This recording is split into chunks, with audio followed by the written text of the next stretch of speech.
तो आखिरकार टिकटॉक हमारे इंडिया में बैन हो ही गया। टिकटॉक के साथ साथ कई सारी और एप्लीकेशन है जो इंडिया में बैन हो चुकी है, लेकिन ये बैन क्यों हुई तो चलिए इस वीडियो में देखते हैं। तो कुल मिला के 59 एप्लीकेशन है जो इंडियन गवर्नमेंट ने यहाँ पर बैन कर दी है। लेकिन इनको बैन क्यों किया, उसमें सबसे पॉपुलर जो ऐप है वो है टिकटॉक। तो टिकटॉक बहुत फेमस ऐप थी, तो आखिरकार इनको बैन क्यों गया है। तो चलिए इस वीडियो में हम देखते हैं एकदम डिटेल में। तो चलिए वीडियो स्टार्ट करते हैं।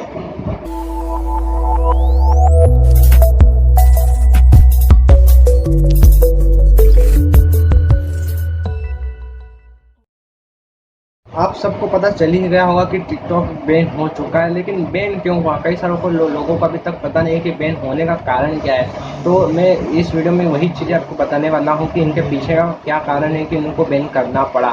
तो देखिए दोस्तों, यहाँ पर कई सारे कारण हैं जिसकी वजह से टिकटॉक को बंद करना पड़ा, बैन करना पड़ा इंडिया में, और उसके साथ कई सारी और एप्लीकेशन है जिन्हें बैन करना पड़ा। तो यहाँ पर एक एक करके हम समझते हैं। तो सबसे पहली बात तो ये जितनी भी ऐप्स है ये चाइनीज ऐप है, ठीक है। तो हमारे देश की ऐप नहीं है, चाइनीज ऐप है, इसलिए इनको बैन करना पड़ा। और दूसरा बड़ा कारण ये कि अभी कुछ दिन पहले हाल ही में चाइनीज और इंडिया और चाइना की जो बॉर्डर है वहाँ पे हमारे कई सारे सैनिक शहीद हो चुके हैं, ठीक है। चाइना और इंडिया की जो बॉर्डर है वहाँ पे चाइनीज जो सैनिक थे, मतलब जो भी सोल्जर वगैरह, तो इंडिया के अंदर घुसने की कोशिश कर रहे थे। तो वहाँ पे उनको रोकने के लिए हमारे इंडियन सोल्जर ने वहाँ पे जो फाइट हुई थी, तो उसमें कई सारे सोल्जर हमारे शहीद हो गए थे। तो ये कारण भी हो सकता है कि इंडियन जो सोल्जर है वो शहीद हो गए हैं, ठीक है। दूसरा वो चाइनीज चीज़ है।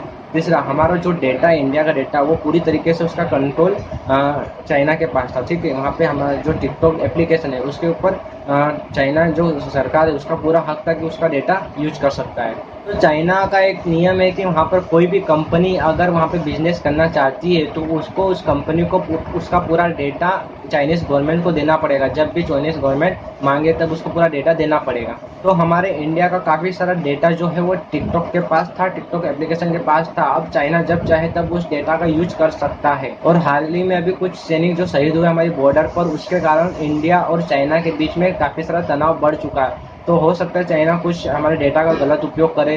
तो इसी कारण गवर्नमेंट सरकार ने, इंडियन गवर्नमेंट है जो, उसने टिकटॉक को इंडिया में बैन कर चुका है ताकि वो हमारे डेटा का यूज ना कर सके।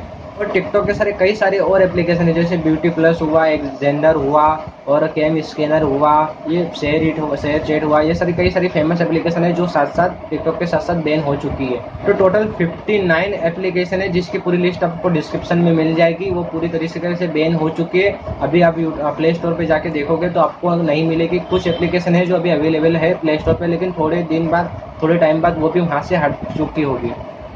तो आपको शायद पता चल गया होगा कि टिकटॉक बैन क्यों हुआ है। इसके पीछे कई सारे कारण हैं। सबसे पहला तो ये चाइनीज ऐप है। दूसरा, चाइना की सरकार जब चाहे तब टिकटॉक से इंडिया का डेटा ले सकती है, ठीक है। और उसी के साथ साथ अभी हमारे चाइना और इंडिया के बीच में काफ़ी तनाव बढ़ चुका है क्योंकि हमारे सोल्जर काफ़ी शहीद हो चुके हैं, ठीक है। तो यहाँ पर डिजिटल वार हो सकती है, तो इसलिए टिकटॉक को बैन करना पड़ा इंडियन गवर्नमेंट को। और अभी एक और कुछ दिन पहले की बात है कि अभी एक हफ्ते, मतलब कुछ दिन पहले, एक हफ्ते के अंदर अभी इंडिया के ऊपर 40,000 से भी ज़्यादा साइबर अटैक हुए, ठीक है। 40,000 से भी ज़्यादा हैकिंग अटैक किए गए हमारे इंडिया के ऊपर। तो इंडियन गवर्नमेंट नहीं चाहती कि हमारा डेटा कहीं पर लीक हो, कोई हमारे डेटा का गलत यूज़ करे किसी चीज़ के लिए, ठीक है। तो इसीलिए इन सारी एप्लीकेशन को हमारे इंडिया में बैन करना पड़ा। वैसे टिकटॉक इंडिया में पहले भी बैन हो चुका है, लेकिन इसको बैन हटाकर फिर से आ चुका था, लेकिन अब इस बार पूरी तरीके से इसको बैन कर दिया गया है। अब इसके कुछ ही चांसेस है कि वो वापस आ जाए। इसकी उम्मीद नहीं की जा सकती कि वापस आ जाए। लेकिन टिकटॉक इंडिया की तरफ से ट्विटर पर एक ट्वीट आया है कि वहाँ पर वो प्रयास करेंगे कि इंडियन गवर्नमेंट से बात करने का कुछ हो सकता है तो वापस आने का प्रयास करेंगे। लेकिन मुझे नहीं लगता कि टिकटॉक वापस आए। तो आपको क्या लगता है दोस्तों, टिकटॉक वापस आएगा या पूरी तरीके से बैन हो चुका है? तो इसका जवाब कमेंट में ज़रूर बताएं। तो ये जितनी भी सारी एप्लीकेशन हैं जो चाइनीज़ है उनको पूरी तरीके से बैन हो चुकी है। अब आपको प्ले स्टोर पे जाकर अगर आप देखते हो तो आपको नहीं मिलेंगी। कुछ एप्लीकेशन होगी जो अभी भी है वहाँ पे, लेकिन उनको भी थोड़े समय बाद हटा दिया जाएगा। तो आप इनका यूज़ नहीं करो तो अच्छा है, आप सभी इनको अनइंस्टॉल कर दीजिए, क्योंकि अब इनका कुछ काम नहीं है। इसका मतलब इसका ऐसा नहीं कि ये मतलब बैन हो चुकी तो आप इसका यूज़ नहीं कर सकते। ये सिर्फ प्ले स्टोर से हटाई गई है, लेकिन आप इसका यूज़ भी नहीं कर पाओगे क्योंकि इसका कोई प्रकार का, किसी प्रकार का कोई अपडेट नहीं आएगा। तो अभी आपके फ़ोन में अगर पहले से इंस्टॉल है तो आप चला सकते हैं, चला रहे होंगे, ठीक है। लेकिन कुछ दिनों बाद हो सकता है कि बंद हो जाए, ठीक है, और इसका किसी प्रकार का कोई अपडेट नहीं आएगा, आपका फ़ोन सपोर्ट नहीं करेगा, तो वो बंद अपने आप ही हो जाएगी या फिर आपको अनइंस्टॉल करना पड़ेगा, ठीक है। तो कुछ मतलब की बात नहीं दोस्तों उन एप्लीकेशन को फ़ोन में रखने से, इससे अच्छा कि आप उन सभी को अनइंस्टॉल ही कर दें। तो मैंने तो सारी चाइनीज़ एप्लीकेशन को अपने फ़ोन से हटा दिया गया, अब आप भी सारी एप्लीकेशन को हटा दीजिए। शायद आपको पता चल गया होगा कि टिकटॉक बैन क्यों हुआ है। मैंने आपको बता दिए मेन जो भी बड़े-बड़े कारण थे। अब ये सवाल है कि आपका जो टिकटॉक है वो आपके फ़ोन में चलेगा या नहीं चलेगा, ठीक है। तो इस पे देखते हैं, अगर पहले से आपके फ़ोन में टिकटॉक इंस्टॉल है तो चलेगा, लेकिन उसका अब किसी प्रकार का कोई अपडेट नहीं आने वाला है, ठीक है। और प्ले स्टोर से वो हट गया है तो उसका किसी प्रकार का कोई अपडेट नहीं आएगा और आप डाउनलोड नहीं कर पाओगे। वो प्ले स्टोर से हट चुका है, तो अगर आपने अनइंस्टॉल कर दिया तो उसके बाद आप वापस से उसको इंस्टॉल अपने फ़ोन में नहीं कर पाओगे, ठीक है। तो पहले भी टिकटॉक बैन हो चुका था, पहले भी कई सारे कारण थे जिसकी वजह से टिकटॉक बैन हुआ था। यहाँ पे पहली बात तो क्रिंज कंटेंट कुछ ज़्यादा ही चल रहा था, यहाँ पे जो भी एजुकेशन से रिलेटेड चीज़ें वो नहीं चलती थी, ठीक है। यहाँ पे बहुत ज़्यादा क्रिंज कंटेंट हो चुका था, तो इसलिए टिकटॉक को बैन पहले करना पड़ा था। और अभी भी वही कारण है कि क्रिंज कंटेंट बहुत ज़्यादा अपलोड हो रहा था, और आपको पता है कि चाइनीज़ और इंडियन गवर्नमेंट के बीच में तनाव बढ़ चुका है, तो इसलिए बैन इसको करना ही पड़ा। तो अब ये बैन हो चुका है तो इसका मतलब ये है कि अब इसको फ़ोन में रखना इलीगल है? नहीं दोस्तों, ऐसा नहीं है। आप इसको फ़ोन में रख सकते हैं, ये आपके ऊपर है कि आपको टिकटॉक अनइंस्टॉल करना है या नहीं करना है। लेकिन ये आपको अब कहीं पर प्ले स्टोर पर, इसके अलावा किसी भी स्टोर पर आपको नहीं मिलेगा, ठीक है। ऑनलाइन आपको टिकटॉक डाउनलोड करने को नहीं मिलेगा।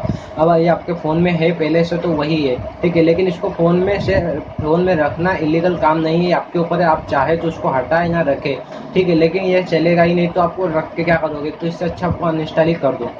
कई सारे कारण थे जिसकी वजह से टिकटॉक बैन हुआ। अब टिकटॉक का नाम इतना ज़्यादा इसलिए आ रहा है क्योंकि ये सबसे ज़्यादा पॉपुलर एप्लीकेशन थी।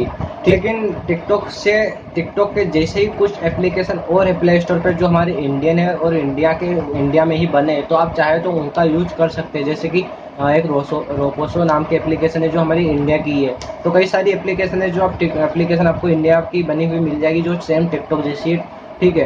तो वहाँ पे आप चाहे तो आप देख सकते हैं, जो भी कंटेंट देखना चाहिए वो सेम टू सेम टिकटॉक जैसे ही है। तो मैंने डिस्क्रिप्शन के अंदर पूरी लिस्ट दे दी है कि कौन कौन सी ऐप्स है जिनको इंडिया ने बैन किया गया है। तो आप डिस्क्रिप्शन में जरूर चेक करना, और वीडियो अच्छी लगी तो वीडियो को लाइक कीजिए, चैनल को सब्सक्राइब कीजिए। मैं मिलता हूँ आपसे अगली वीडियो में, तब तक के लिए बाय। हो ऐसी सुबह ना आए ना ऐसी शाम जिस दिन सुबह पे